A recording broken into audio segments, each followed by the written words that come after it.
Hi, can you tell me who you are?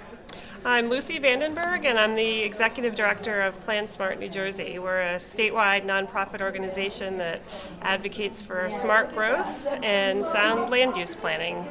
Great, Lucy. Tell me a little bit about the event that you hosted here today at College of New Jersey. We had a first in what's going to be a series of policy briefings to keep professionals and the public informed about current land use planning and policy issues. And today's event is about the DEP water quality management rules, which were first proposed about 4 years ago and have gone through considerable flux. And now that there's new leadership in the state government, they are reevaluating and looking at how to move forward in a way that better balances a variety of interests. So we wanted to let people know about what was going on and what's in the works. And who did you have as panelists today?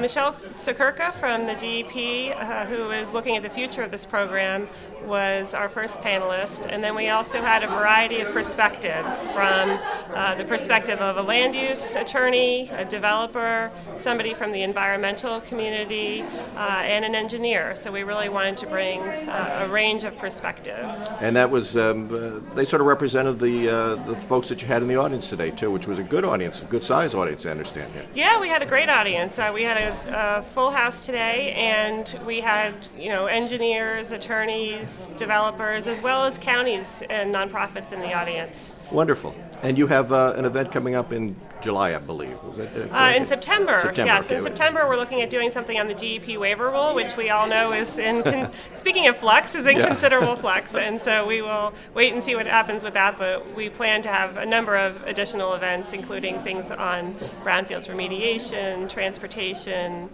environmental regulations, all issues that are very important here in the state of New Jersey. So. Great. And I understand that some of the presentations that were given here today will be available on your website sometime next week, is it? Yes, if you just put PlanSmart New Jersey in your Google browser, it will come up, and it will all be on our homepage on our website.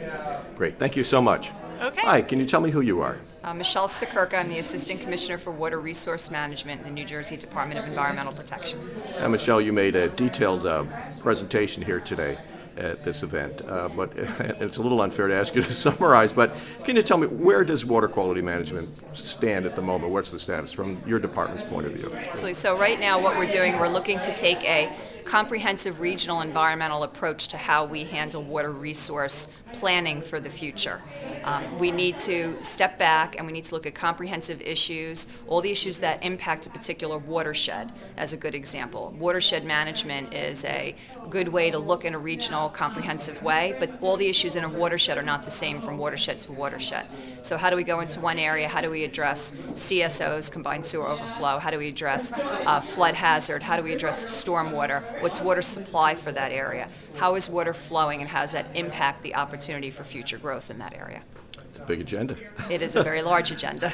And I understand that a lot of what you'll be doing is dependent upon the state plan, which is still not yet adopted, but coming along. Do you want to tell us a little bit about that and when we're likely to see that, and then what follows that? Sure. So we have an obligation under executive order to align DEP's goals to the state strategic plan. We know the state strategic plan talks about tactical alignment of state government, and so as a result of that, we have to create implementation plans that take DEP's rules, that take our initiatives, and that take our goals and ensure that we're carrying them forward in the spirit of the state strategic plan. So we're in the process of doing that. We anticipate the state plan to be approved hopefully by the fall, but we've already started our implementation at DEP. Okay, great. Michelle, thank you so much for your time. Thank you. Hi, can you tell me who you are? I'm Ray Ferrara with Omni Environmental. And Ray, you were one of the organizers of this event today. That's correct. I'm also a board member on PlanSmart New Jersey. Great. Can you tell me what your takeaway was after hearing all the presentations? Well, I think it was very positive. I think we've recognized the complexities of water quality management planning in New Jersey, and although we have many different perspectives, I think there's a great initiative now to move things forward, so I have a great positive aspect for the future. Great. Thank you very much. Hi, can you tell me your name? So I'm Tim Dillingham. I'm the executive director of a coastal conservation group called the American Littoral Society.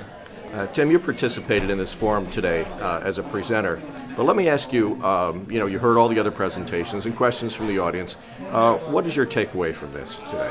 Well, New Jersey still faces a tremendous challenge in cleaning up polluted water and protecting the clean water that's in the state. And unfortunately, I think what I heard from the builders and others is the attempts to weaken the environmental protections and water quality rules that we put in place is ongoing and probably is something we're going to have to wrestle with over the coming months. Very good. And tell me a little bit about your organization, a little bit more about your organization.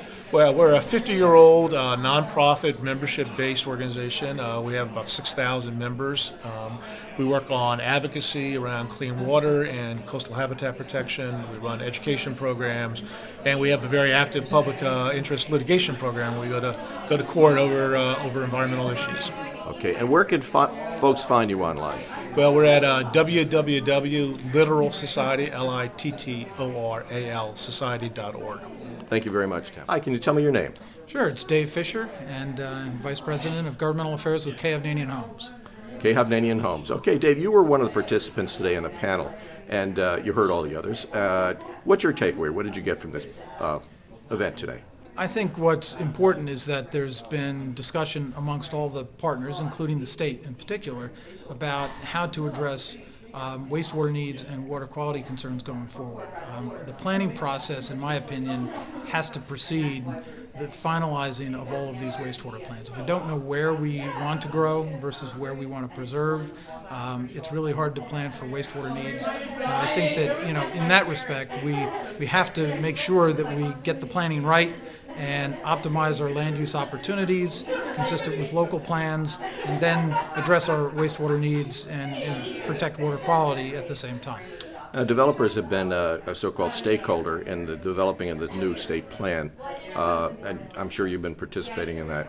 Are you optimistic about how things are going? What's the development community's perspective, if I could ask? Well, I think developers are always a little wary of new plans to regulate development. However, the old state plan, which has been out there now for more than a decade, is really not an issue at this point in terms of it's not relevant.